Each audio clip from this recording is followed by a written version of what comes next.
Bonjour et bienvenue sur la planète ASMR Tarot, l'exoplanète où il fait bon vivre.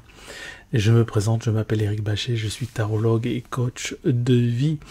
Et aujourd'hui, je vais vous présenter un autre tarot historique, car j'en ai présenté un il y a quelques semaines, c'est le tarot de Visconti Sforza. Et aujourd'hui, c'est un tarot de la même famille, mais différent, qui est antérieur au tarot de Visconti Sforza. Pardon pour la caméra que je fais bouger, je suis toujours en milieu restreint ici. Mais je me débrouille, j'arrive à faire des vidéos, vous voyez, même dans un petit espace, on arrive à se débrouiller et à apporter des informations, et c'est tout ce que je veux faire sur cette chaîne, vous apporter des informations et du bien-être, le bien-être étant aussi une certaine forme d'information. Voilà, alors avant d'en dire plus, avant de dire de quoi il s'agit, je vous encourage, si vous n'avez pas fait, à vous abonner tout simplement, comme ça vous pourrez voir les vidéos que je vous fais de manière régulière, que ce soit les méditations tarot que je vous propose, donc des méditations inspirantes, j'espère inspirées, en tout cas par les cartes du tarot. Et puis également, ça peut être des guidances, ça peut être des présentations de tarot ou d'oracle. Donc voilà, n'hésitez pas à vous abonner, ça me fait très plaisir. La communauté et la planète s'agrandit de plus en plus. On n'a que des personnes bienveillantes, on n'a que des gens qui sont agréables et qui me laissent des messages encourageants. C'est vrai que j'ai failli à plusieurs reprises abandonner. C'est vrai que à plusieurs reprises, vous m'avez relevé par vos commentaires, par votre gentillesse, et je vous en suis vraiment gré, vraiment. Ça me fait très plaisir. Et de la même manière que j'ai réussi par mon travail de coaching, de tarologue, à relever des gens qui étaient un petit peu au fond du trou, et bien finalement vous avez fait un peu la même chose avec moi, donc vraiment merci, même si je suis effectivement soutenu par ma famille, voilà, et c'est quelque chose, quelquefois on passe tous par des moments un peu compliqués, et j'essaie de, malgré tout, pouvoir vous relaxer. Alors si vous voulez en savoir plus sur le tarot que je vais vous présenter, je vous dis à tout de suite après l'introduction. À tout de suite. ASMR Tarot. La planète ASMR où il fait bon vivre. Alors, ce tarot, c'est, attention, accrochez-vous bien, un tarot historique qui s'appelle le Cariel Visconti. Cariel Visconti, voilà, qu'on appelle aussi Caleoni Baglioni. Voilà, je regarde dans mes fiches, dans mes notes pour bien prononcer. C'est un tarot du 15e siècle, 1435 environ, aux alentours de 1435. Donc c'est vraiment un tarot historique qui est antérieur au tarot que je vous avais présenté précédemment, qui est le tarot Visconti Sforza, même si celui-ci s'appelle également Visconti. Petite différence, par exemple, il contient, il y a ce qu'on voit, en l'occurrence là, la cavalière. Oui, il y a le cavalier et cavalière, donc il y a plus d'arcanes mineures que dans un tarot traditionnel, j'ai envie de dire, même si là, pour le coup, le mot traditionnel est peut-être pas forcément adapté. Donc vous avez... Bon, on va commencer par le coffret, hein, d'accord? Allez, coffret. Bon, déjà, vous avez remarqué la qualité. Il faut savoir que chaque carte est un véritable tableau, comme le Visconti d'ailleurs. Hein. D'ailleurs, ce sont des tableaux petits, d'accord? Ils sont taille réelle pratiquement, là, mais ce sont des tableaux, hein, des peintures faites à la main, etc. Voilà, je vous montre le coffret, coffret costaud, coffret collection quand même, hein, d'accord? Il est entièrement en anglais. J'ai envie de dire c'est le petit hic. En même temps, si vous regardez les livres que je vous présente, notamment si vous allez en description, n'oubliez pas que vous pouvez avoir gratuitement les 10 livres que je conseille pour apprendre le tarot. Hein, vous allez en description, vous cliquez sur le lien, vous mettez juste votre nom, votre mail, et puis vous aurez accès à cette liste de 10 livres que je conseille pour apprendre le tarot, dont le livre Histoire du tarot d'Isabelle Nadolny. Voilà, et qui parle de... C'est passionnant, hein, l'histoire du tarot, quoi. Voilà, je peux pas mieux dire.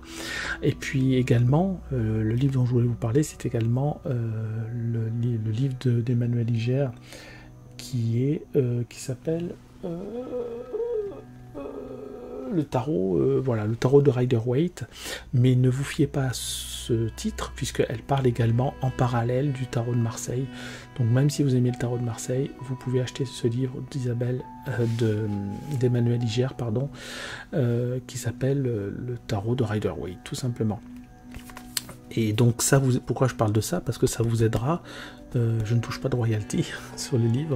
Et je salue d'ailleurs Emmanuel Iger, que je suis également, que j'ai eu la chance de rencontrer, et je m'en rappellerai toujours. Parce que j'ai perçu une belle intelligence intuitive, ce que j'appelle. Voilà. Et donc, ce livre-là, ce livre d'Emmanuel Iger, vous permet d'apprendre le sens de toutes les cartes, même si ces cartes sont en anglais et le livret est en anglais. D'accord? Je vais vous montrer. Allez, on va l'ouvrir. On ouvre ce livre. Et là, qu'est-ce qu'on voit? Qu'est-ce qu'on voit? Qu'est-ce qu'on voit, Tipa? Voilà.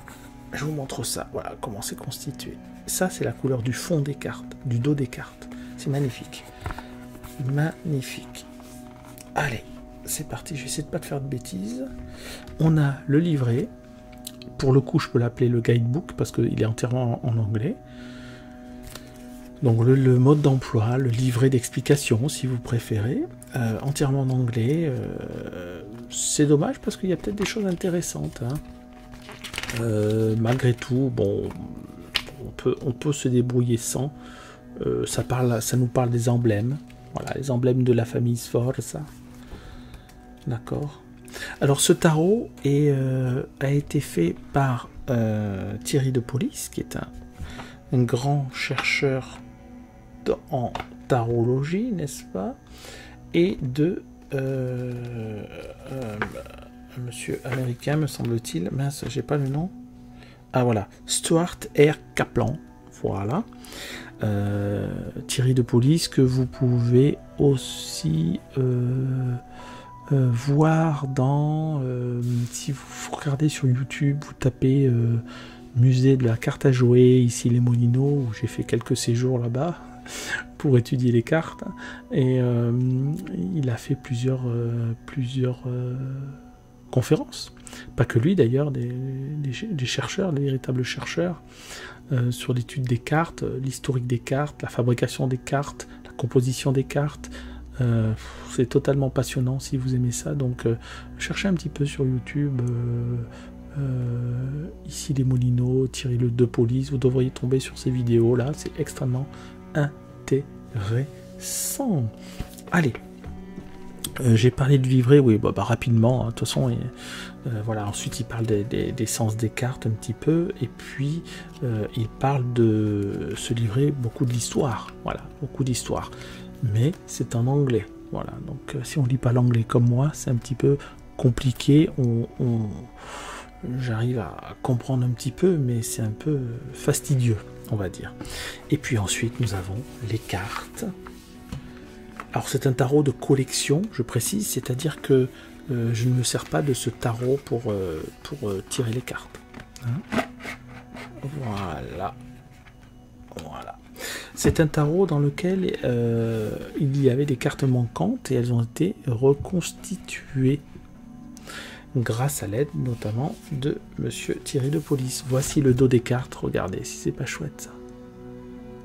On dirait un mur, une fresque. Hein, c'est superbe. Allez, vous êtes prêts? Je vous montre avant de démarrer la taille d'une carte avec la taille d'une carte de tarot. Voilà. Pour vous rendre compte que on joue pas dans la même cour. Bon, vous comprenez aussi pourquoi on peut pas tirer les cartes, c'est un peu compliqué, c'est un peu trop, un peu too much. Alors, on commence par... Alors, elles sont pas dans l'ordre, hein, parce que je m'en suis quand même servi. Voilà. Regardez-moi ça, je sais pas du coup quel recul avoir. As de denier. D'accord? Je vais simplement vous laisser admirer. Je vais vous mettre peut-être une petite musique. Vous êtes déjà en musique d'ailleurs. Et simplement effeuiller les cartes. Admirer les cartes. Admirez juste ces cartes qui s'offrent à vous. Ces dessins qui s'offrent à vous, ces images, ces peintures, ces morceaux d'histoire qui s'offrent à vous. Juste admirez. C'est magnifique. C'est superbe. C'est grandiose. C'est grandiose. Je vais juste vous présenter les cartes. Je ne vais pas beaucoup parler pour cette présentation. Juste vous accompagner.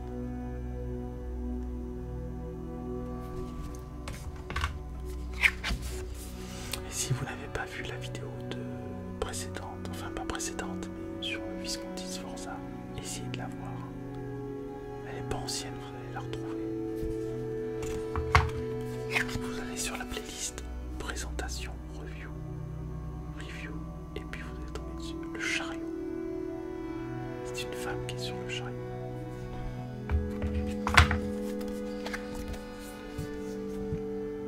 La justice, justitia. L'ermite. Vous avez vu que l'ermite ne porte pas une lanterne, mais il porte bien un sablier. Un sablier. On a aussi cette notion de temps dans l'ermite, de la même manière qu'on a la notion de trahison dans le pendu. Voilà. Ça, c'est pas le pendu.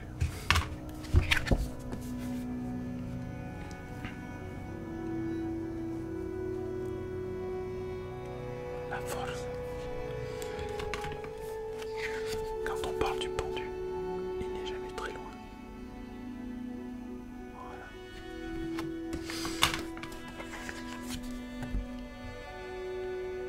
La muerte.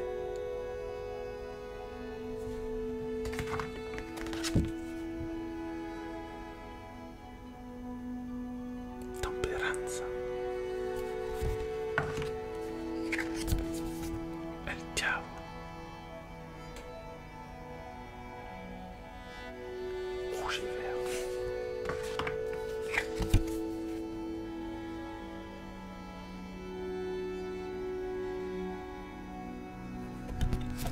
Vous reconnaissez la carte, hein, de la tour.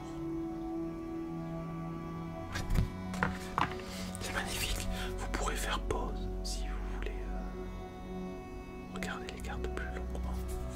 Vous pourrez faire pause. La lune.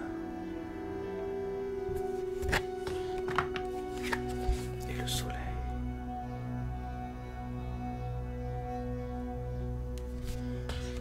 Soleado. Vous connaissez la carte du jugement. Vous connaissez la carte. Vous reconnaissez la carte du jugement. C'est tellement beau que j'en oublie mon français.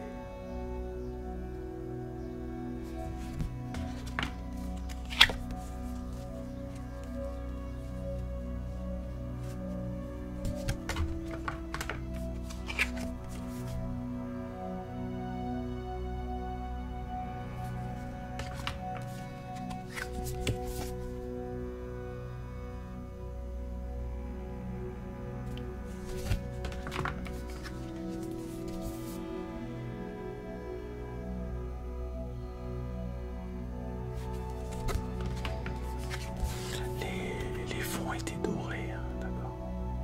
Véritablement dorés. C'est beau.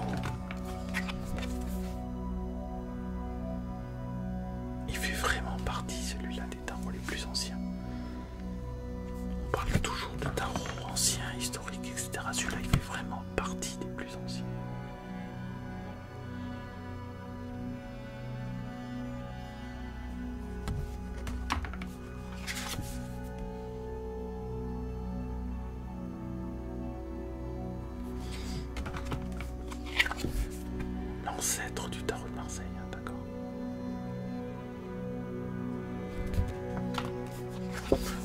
passe un petit peu plus rapidement sur les cartes numérales, puisque voilà, ça se ressemble beaucoup.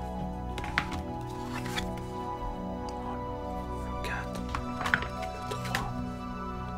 Ah ben elles sont un peu dans l'ordre quand même, je pensais pas qu'elles étaient dans l'ordre. Le 2. Et le 1. On pourrait faire arrêt sur image. Pour les cartes numérales, je suis un petit peu plus vite. J'espère que vous ne m'en voulez pas. J'espère que vous ne m'en voulez pas.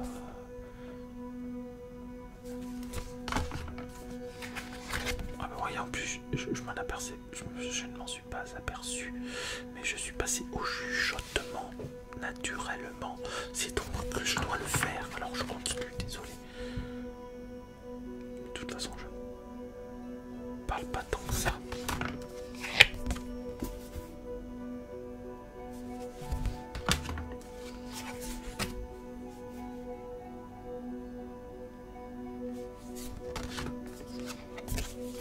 Toute la série des épées, on va passer.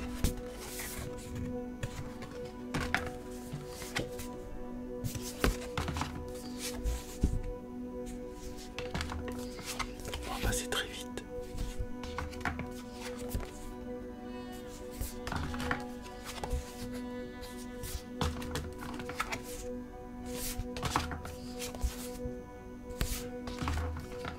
Et on passe de nouveau aux cartes de coupe.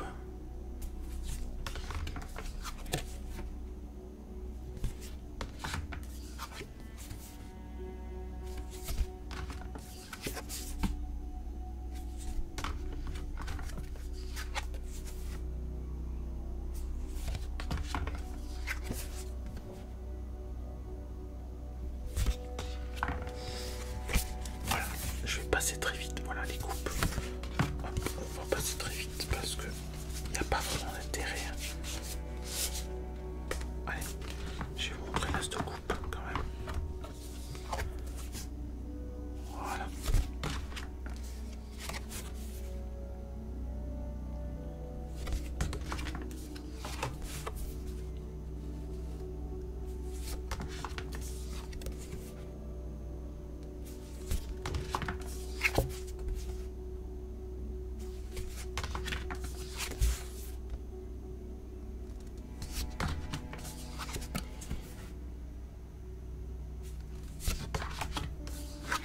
Et puis les cartes numérales, pareil, je vais aller directement à l'as.